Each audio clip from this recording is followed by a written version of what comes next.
faire du montant. Amen.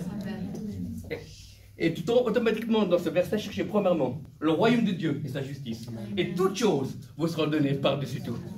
Amen. Donc on n'est pas découragé parce qu'on va pour qui il est. Amen. Et quand je sais la présence, des fois il me replie, des fois je tremble, des fois il y a rien qui se passe en apparence, il y a seulement une paix. Et des fois j'ai une idée qui vient. Après les circonstances bougent de la journée. Amen. Et des fois il me montre simplement son amour. Amen. Il a le droit. On est ses fils et ses filles. Amen. Et Dieu est notre Père. Alléluia. Pas un Père virtuel, mais un Père céleste. Amen. Un Père spirituel qui nous aime, qui connaît tout de toi. Alléluia.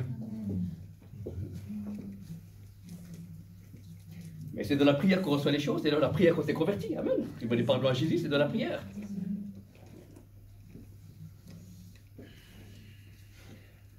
C'est de la prière qu'on reçoit aussi certains dons de l'esprit, certaines révélations en direction. C'est de la prière aussi qu'on est consolé. Amen. Des fois, j'ai raté des jours, j'étais triste, et j'étais prié, et puis Dieu m'a consolé. Amen. Et c'est pour ça qu'il te coûte sa présence, et puis la tristesse avait disparu. Alléluia. Amen.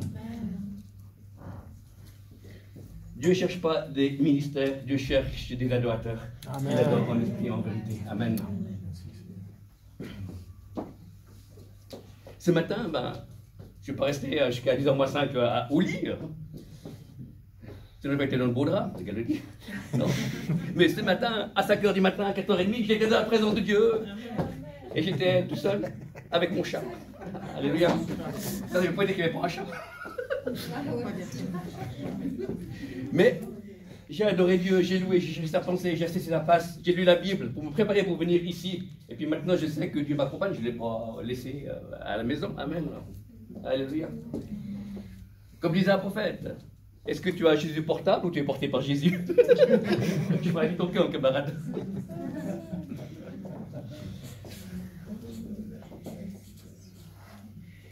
La prière, c'est une attitude de cœur. Amen. J'ai vu une femme qui a prié pour moi, elle n'a pas dit un seul mot, elle a pleuré. Il disait, qu'est-ce que j'ai fait?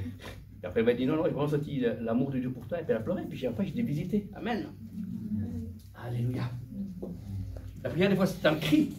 Il peut y avoir un cri dans l'esprit. Et puis Dieu exauce. Amen. La prière, c'est une attitude de cœur. Quand Jésus dit prier sans cesse, tu dois quand même dormir. Hein.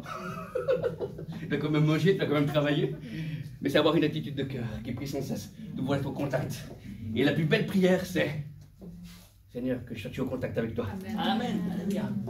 Pas que tu me bénisses, pas que je n'ai pas de problème. Non, non. Là aussi, je fais une parenthèse.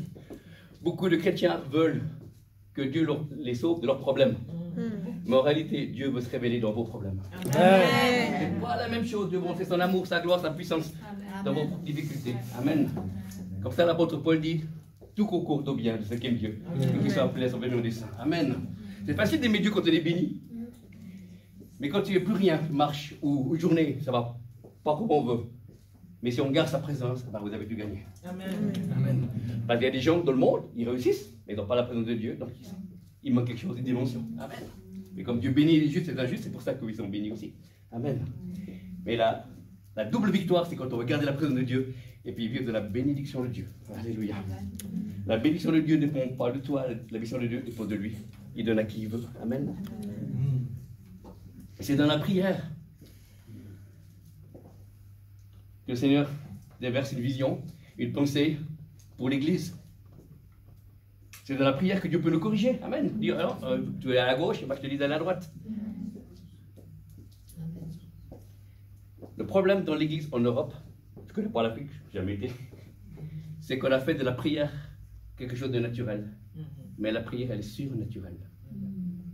La Bible dit que nous ne savons pas ce qu'il faut demander dans nos prières. Et l'Esprit de Dieu, par des soupirs inexprimables, prie en faveur des saints. Amen. Alors des fois, quand je ne sais pas comment prier pour une situation, je prie en langue.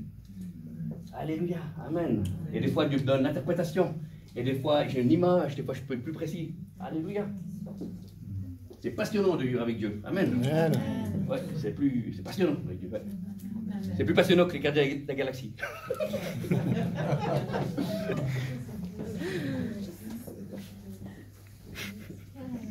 Il faut que le surnaturel de Dieu devienne notre naturel. Je vais dire ça. Il faut que le surnaturel de Dieu devienne notre naturel. Je regarde les gens, des fois je dis qu'est-ce que tu veux, comment tu veux que je prie pour cette personne, et puis Dieu est tellement amour, ce qui nous fait prier juste. Amen. Quand ce matin il y a eu des prières qui ont été faites des endroits, c'est fantastique. Je voyais Dieu, je dis mais c'est fantastique. Ces gens-là ont prié juste dans l'esprit, c'est waouh, c'est fantastique. Il a aligné le ciel et la terre. C'est beau. Amen. Et c'est dans la prière que Dieu descend et visite son peuple. C'est par la prière qu'on peut aussi demander des conversions. C'est dans la prière aussi qu'on peut découvrir d'autres aspects de Dieu.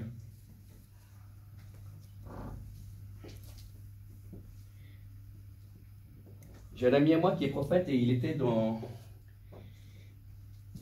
au bout du monde, dans des îles, je ne sais plus lesquelles, et ils ont vécu un début de réveil. Et là, ils ont fait une convention avec 2000 personnes, et l'Esprit de Dieu est descendu, et la présence de Dieu est venue de plus en plus forte. L'après-midi, les orateurs n'ont pas pu prêcher parce que la présence de Dieu était trop forte. Le soir, ils étaient tous par terre, et Dieu a dit, au travers d'un prophète, je vais me retirer, parce que si je reste plus longtemps, plusieurs d'entre vous vont mourir. Amen. Dieu est saint, frères et sœurs. Dieu n'est pas ton petit copain, mais Dieu, il est ton Seigneur, il est ton Dieu, mais il a un cœur de Père. Dieu est exigeant en apparence, mais en réalité, c'est un Père d'amour qui veut le meilleur pour ta vie. Alors, ne fais pas des regards inquiets, dit le Seigneur, parce que je veux te conduire dans la destinée. Et la destinée que tu as, c'est de régner avec moi pour l'éternité. Ce que tu vis sur cette terre est passager. Ce que tu vis dans la réussite ou dans l'échec sert à former ton cœur, sert à te rapprocher de moi. Les difficultés ne doivent pas t'éloigner de moi, mais te rapprocher de moi, dit le Seigneur. Alors n'aie pas peur. Si les hommes et les femmes ne te comprennent pas, si tu passes par un temps ou d'insécurité ou d'inconfort, le Seigneur te dit, moi je suis là, moi je t'aime, je ne t'abandonnerai pas. Je serai avec toi jusqu'à la consommation des siècles. J'ai mis sur toi mon onction, j'ai mis sur toi ma vie. Tu es pardonné, tu es purifié, mon fils, ma fille. Alors n'aie pas peur. Ce matin, ne te regarde pas comme un pécheur, mais regarde-toi comme un fils ou une fille de Dieu. Relève la tête, car ce matin, je suis venu ramener l'espérance et la foi de ton cœur, parce que je n'ai pas changé. Je suis le même hier, aujourd'hui, éternellement. J'ai pour toi des élans de joie et d'allégresse. L'éternel Dieu est au milieu de toi, comme un héros qui sauve. Il fera de toi sa plus grande joie. Alors n'aie pas peur. Relève la tête, vaillant et vaillant.